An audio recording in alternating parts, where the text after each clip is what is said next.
ați venit, dragilor din Zodia Pești, oriunde v-ați afla în această lume.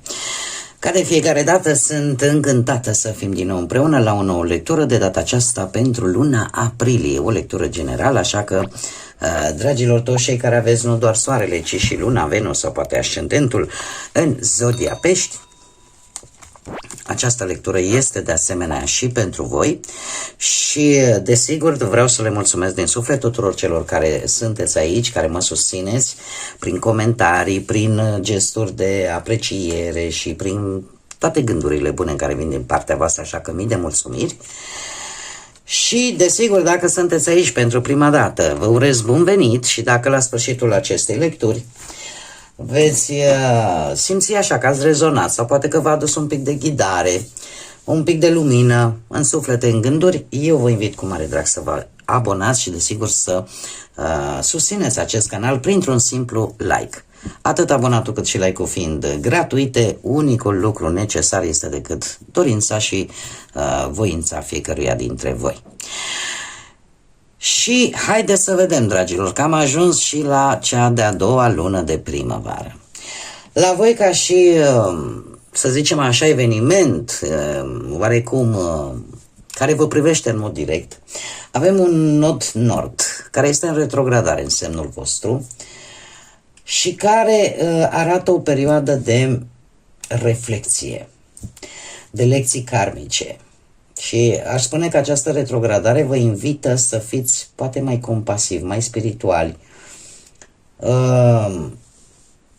sau poate să vă detașați mai mult de anumite ego-uri care v-ar putea apăsa, să zicem, dar în general așa, pentru voi din punct de vedere astrologic, să știți că luna aprilie vă dă foarte multă intuiție, de care până la urmă oricum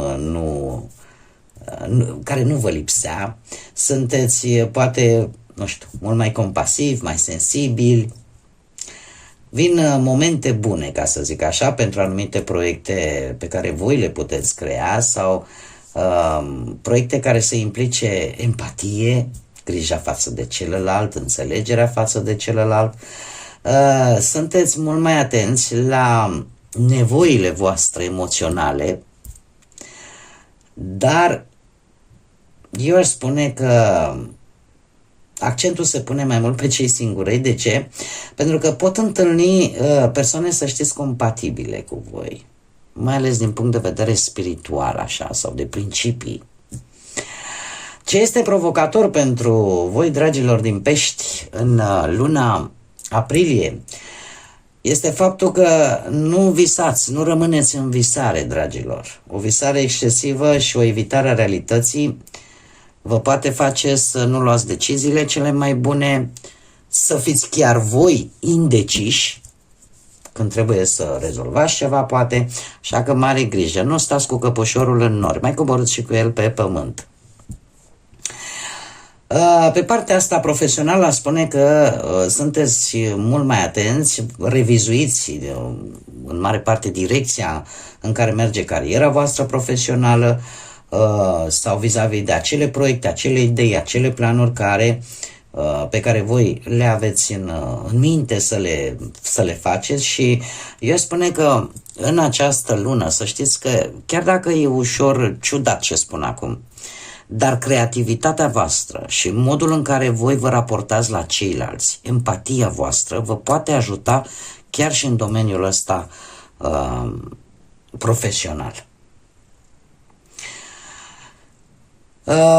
Mergem mai departe, nu știu, pe partea bănuților. Pe partea bănuților să știți că șanse de bani pot veni din tot felul de colaborări, din sprijin extern, de ce nu?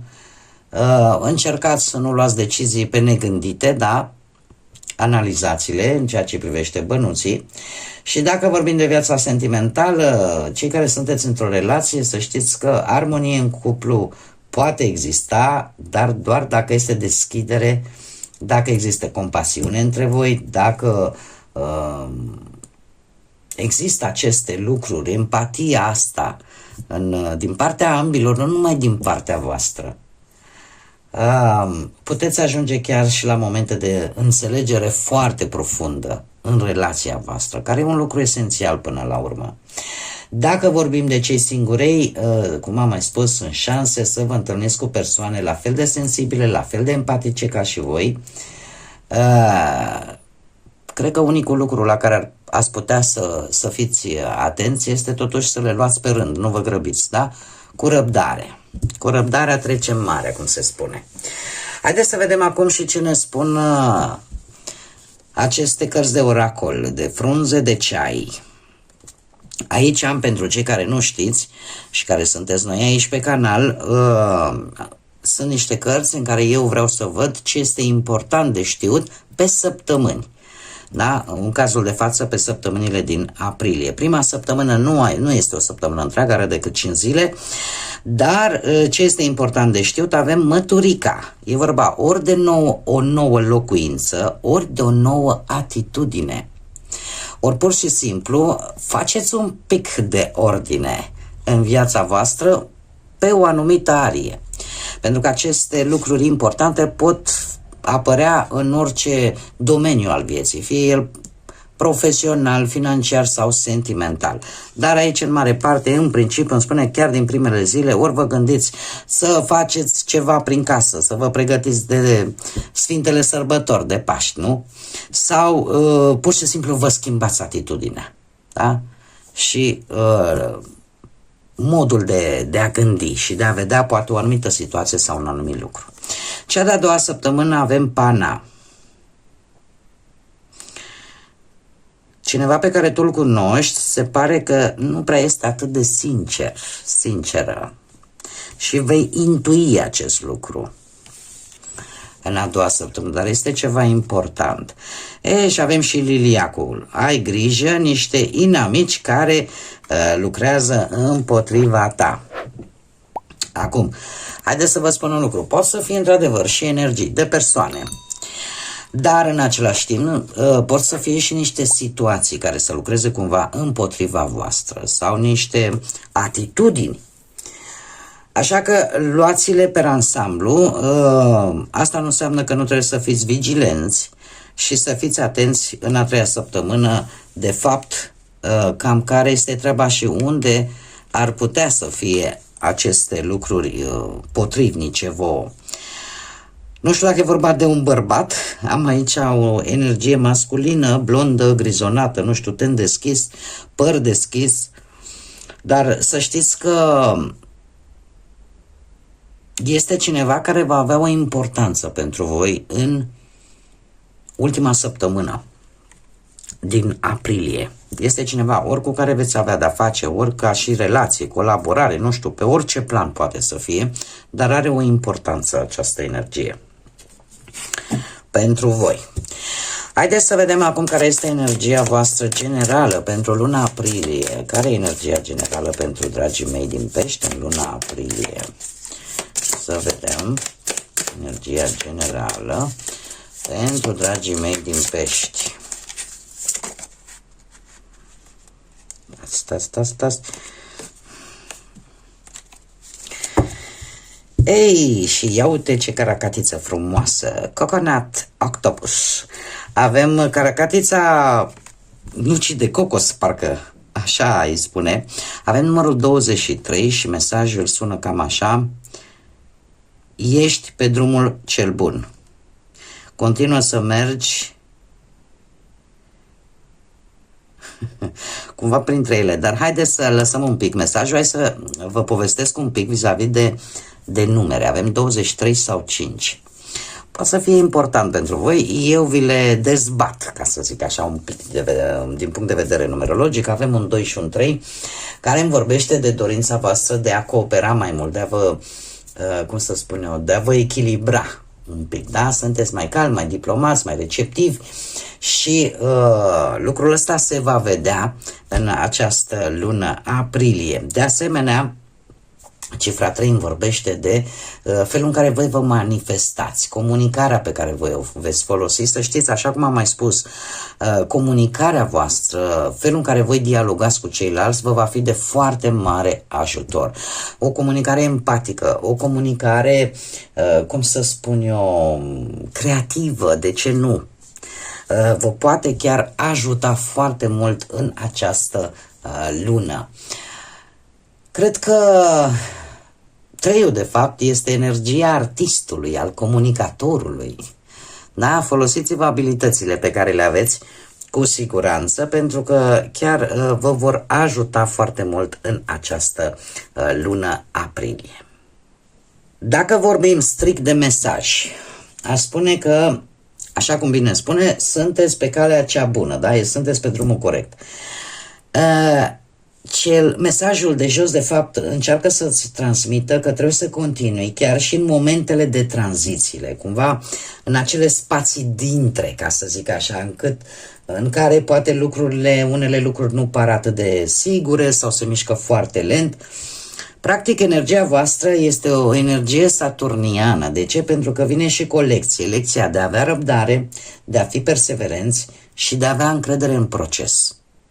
Și în faptul că trebuie să continuați să mergeți înainte și să aveți încredere că ceea ce voi faceți în această lună are sens. Da? Să nu vă oprească obstacolele, să nu vă oprească acele momente de incertitudine, da? Voi să continuați cu răbdare și cu perseverență și cu creativitate, da? După cum bine am văzut. Haideți să vedem acum ce ne spune și tarotul. Ce vine pentru dragii mei din Pești în luna aprilie, atât pe plan profesional, financiar sau sentimental?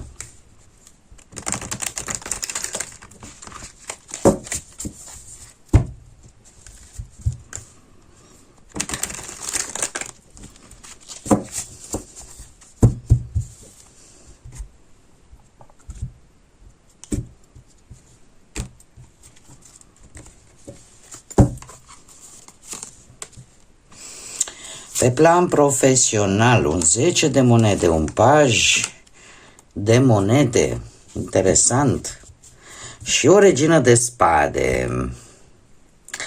Dragilor, avem zodii de pământ, Taur, Fecioară sau Capricorn, și zodii de aer, Gemeni, Balanță sau Vărsător.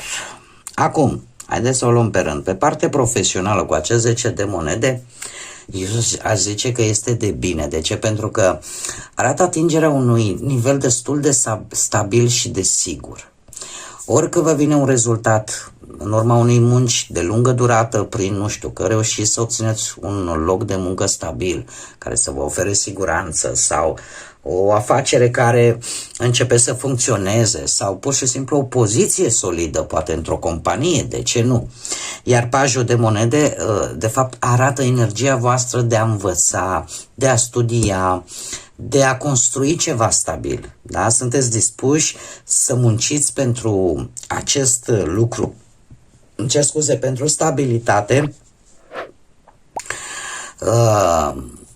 Nu știu, că începeți vreun curs, vreo specializare, primiți această ofertă de muncă sau oportunitate de muncă nouă cu brațele deschise și sunteți dispuși să învățați că e o meserie nouă, da? Să faceți în așa fel încât să aveți o stabilitate în viitor.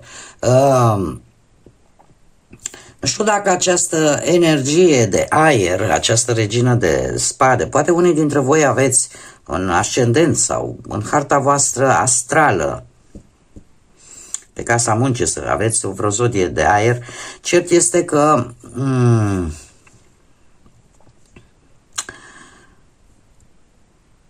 posibil să fie un post de conducere în care voi va trebui să luați niște decizii foarte clare, să gestionați foarte bine ori o echipă, ori vreun proiect cu mai multă autoritate și cu niște decizii foarte bine fundamentate, foarte strategice. Da? În așa fel încât să rezolvați orice problemă complexă ar putea apărea. Pe de altă parte, putem vorbi de o energie care să vă conducă, să vă ghideze. Da? Este o energie destul de autoritară, dar în același timp clară, are putere intelectuală și are experiență pe care o folosește cu capul. Are de asemenea, poate reprezenta o energie care își exprimă autoritatea într-un mod intelectual, așa, nu oricum. Și în general, să știți că nu este cineva care nu-și arată, nu neapărat sentimentele, emoțiile. Da? Este cineva care e așa, un pic cu mână de fier, ca să spun. Dar încearcă să o facă într-un mod cât mai echilibrat, cât mai bazat pe logică, pe analiză. Cred că singurul lucru, sfat pe care aș putea să vi-l dau, cel puțin pe partea asta profesională din ceea ce văd aici, dacă voi sunteți în această postură, poate de conducere, încercați să nu fiți foarte rigizi, da, cum am și spus, la voi empatia, creativitatea în dialog va conta foarte mult, da? Acum, dacă sunteți voi, atunci încercați să nu fiți foarte rigizi, să nu vă impuneți autoritatea foarte reci, foarte distanți către ceilalți, sau, din contră, posibil ca voi să vă mențineți precauția vis-a-vis de această energie, pentru că e posibil să o percepeți ca o persoană distantă, o persoană rece, dar să știți că acționează, ca să zic așa, ăsta e modul de lucru al acestei persoane.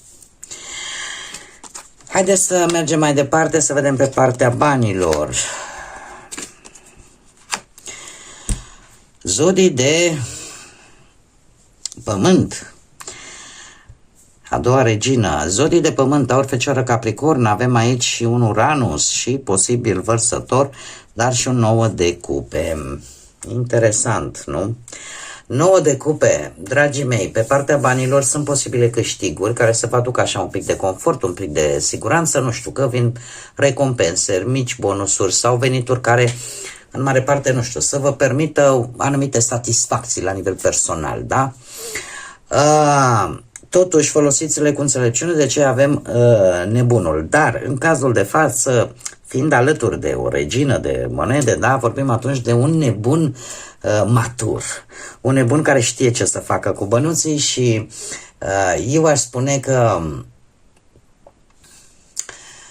nu știu, vi se pune pata să vă deschideți ceva ce n-ați făcut până acum. Că poate vă gândiți, băi, uite, îmi deschid un cont online și uite, mă apuc și vând nu știu ce produse pe care eu le fac. Dau un exemplu. De ce? Pentru că aveți nevoie de o stabilitate sau să o faceți în colaborare poate cu o altă energie care are legătură cu zodiile de pământ, da? Cu această regină de monede. Cert este că dacă voi, de exemplu, aveți în harta voastră astrală zodii de pământ, Taur, Fecioară sau Capricorn, pe ascendent, poate lună, Venus, sau pe casa banilor, trebuie să vă spun că sunteți buni administratori ai banilor și ai resurselor, da? Nu vorbim neapărat despre bogății mari, vorbim despre stabilitate, siguranța voastră bănească, da? Printr-o gestionare inteligentă a bugetului și dacă faceți anumite investiții, să vă cumpărați ceva, o faceți într-un mod prudent, în așa fel încât luna aprilie să fie un mediu cât de cât confortabil din punctul ăsta de vedere. Dacă vorbim în schimb de o altă energie, în cazul acesta aș spune că există cineva care vă poate sprijini într-un anumit proiect pe care voi vreți să-l faceți. Și așa cum am mai spus, este o gândire pe care voi aveți destul de matură. Nu este ceva întâmplător de unde voi să scoateți bănuți. Așa că, cum am mai spus, orică faceți voi legat, nu știu, de bijuterii, de artă, de rețete, nu știu, habar n-am, să vă deschideți, cum am mai spus, un canal, un blog, să-l monetizați sau, nu știu, să călătoriți, de ce nu? Să găsiți tot felul de idei de afaceri sau colaborări neobișnuite. Așa că există un sprijin pentru ca voi să vă puneți în aplicare aceste planuri. Haideți să mergem mai departe și să vedem cei care sunteți într-o relație pe plan sentimental. Dragilor, ce frumoase cărți, ce frumoase cărți. Să știți că nu mai durează mult și tot stresul și toată anxietatea și toate frustrările și tot necazul și nopțile nedormite se vor termina. Pentru cei care vă aflați într-un cuplu, într-o relație pe plan sentimental, avem un 9 de spade, este adevărat, dar avem lumea și avem și un 2 frumos de cupe. Vă veți regăsi. 9 de spade îmi vorbește de faptul că există o liniște, neliniște de fapt emoțională, teama de a nu pierde ceva, te tem că poate partenerul te va dezamăgi, ai o anxietate legată de viitorul relației, de gânduri care poate te tulbură din punct de vedere emoțional și lucrul ăsta va cam da viața așa peste cap. Dar avem lumea. Și lumea pe partea asta a relației îmi spune că totuși veți obține în urma unei călătorii, posibil, chiar în străinătate, toată această situație să se finalizeze. Îmi vorbește de o relație în care totuși încet, încet vine din nou armonia, vine satisfacția, vine stabilitatea, începe să faceți poate proiecte în comun sau nu știu, să vă bucurați pur și simplu unul de celălalt. Mai ales că avem și acest 2 frumos de cupe care îmi vorbește de armonie. De o armonie bazată pe înțelegere, pe respect reciproc, pe gesturi de afecțiune, pe anumite compromisuri echilibrate pe care le puteți face între voi și, cred că cel mai important, pe o comunicare foarte sinceră, care consolidează foarte mult legătura dintre voi și chiar puteți celebra această conexiune, care implică, cum am mai spus, posibil și o călătorie. Mergem mai departe, cei care sunteți singurei. Cine va necăji pe voi, că voi mental sunteți obosiți tare? Un 5 de spade, dragilor, cei care sunteți singuri. Se pare că ați traversat, ori sunteți încă, într-o situație conflictuală, sau o situație care pur și simplu vă provoacă. Ori vă provoacă să vedeți un adevăr, ori vă provoacă să vedeți care au fost dezamăgirile în relațiile voastre trecute. Cert este că există niște conflicte cu persoane care, într-un fel sau altul, intervin emoțional în viața voastră și unde voi trebuie să învățați anumite lecții. Din ce? Din aceste eșecuri amoroase. De ce? Pentru a nu repeta aceste conflicte. Lucrul acesta vă poate duce cu acest 8 de spade să gândiți foarte negativ.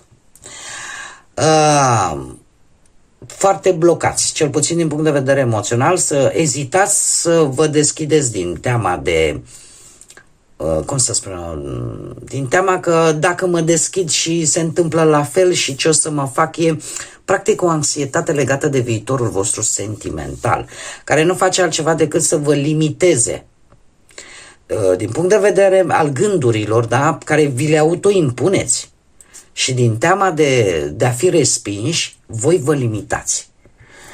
Dar nu va dura chiar așa de mult, undeva pe parcursul lui aprilie, ceva se va întâmpla cu acest as de spade și se pare că vă veți schimba perspectiva, veți avea o perspectivă nouă asupra iubirii, o decizie clară legată de cum trebuie să fie relațiile voastre, vă veți da seama de fapt ce tip de relație vă doriți. Veți înțelege de ce anumite relații nu au funcționat și cumva începeți să vedeți lucrurile mult, mult mai clar.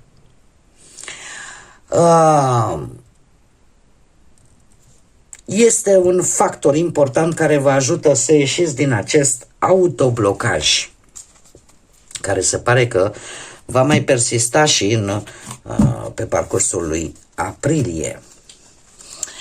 Există aici niște bătălii pe care ar trebui să vi le alegeți și posibil să fie cu persoane din trecutul vostru, cu care chiar poate ați avut o relație recentă, dar parcă tot vă tatonați așa, nu sunt bune. De 5 de spade, prin definiție, spune alegeți cu grijă ce bătălii vrei să duci, pentru că nu te vor duce nicăieri și ca dovadă că ajungi tot la blocaj, dar cumva acest lucru se va încheia pe parcursul lui aprilie. Haideți să vedem mesaj spiritual pentru dragii mei din Pești în luna aprilie. Care este mesajul pentru voi, dragii mei din Pești? Un mesaj pentru dragii mei din Pești. Să vedem.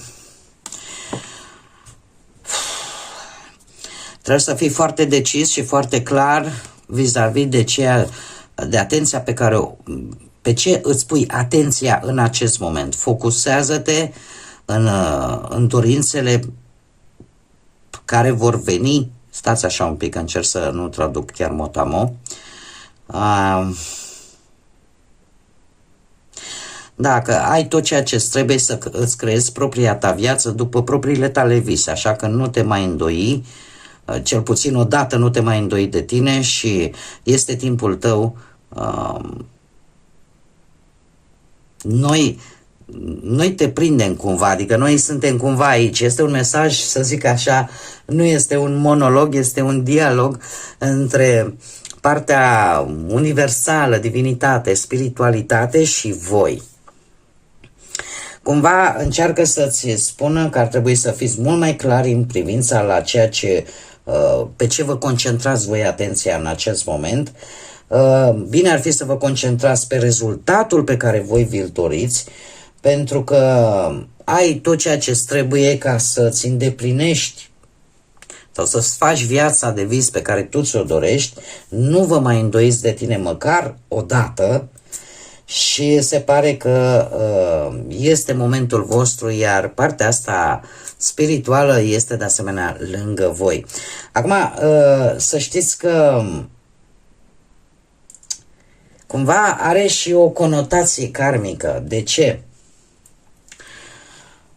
Pentru că concentrează-te, focusează-te pe ceea ce tu îți dorești. O vedem și aici cu acest 8 de spade. De ce? 8-ul de spade în general este o carte care ne vorbește de faptul că eu îi mai spun atracție universală. Ceea ce tu gândești, energia pe care tu o creezi în tine, de fapt asta atragi. E ca un magnet. Cam așa funcționează atracția asta universală. Așa că bazați-vă deja pe rezultate concrete, bune, pozitive pentru voi, schimbați-vă energia, schimbați-vă vibrația, gândiți înalt, în așa fel încât să atrageți aceste energii bune și pozitive pentru voi. Bun, dragii mei, cam acestea au fost mesajele, cam aceasta a fost lectura generală pentru luna aprilie. Vom vedea ce va veni pe parcursul ei, săptămână cu săptămână, dar până atunci eu vă mulțumesc că ați fost alături de mine și până la următoarea noastră revedere, nu uitați, suflete frumoase, să zburați înalt, să gândiți înalt și cum, desigur, luna aprilie este și o lună importantă din punct de vedere creștin, spiritual. Avem Sfintele Sărbători Pascale. Dragilor, lăsați credința, pacea, lumina și iubirea să vă însoțească la fiecare pas.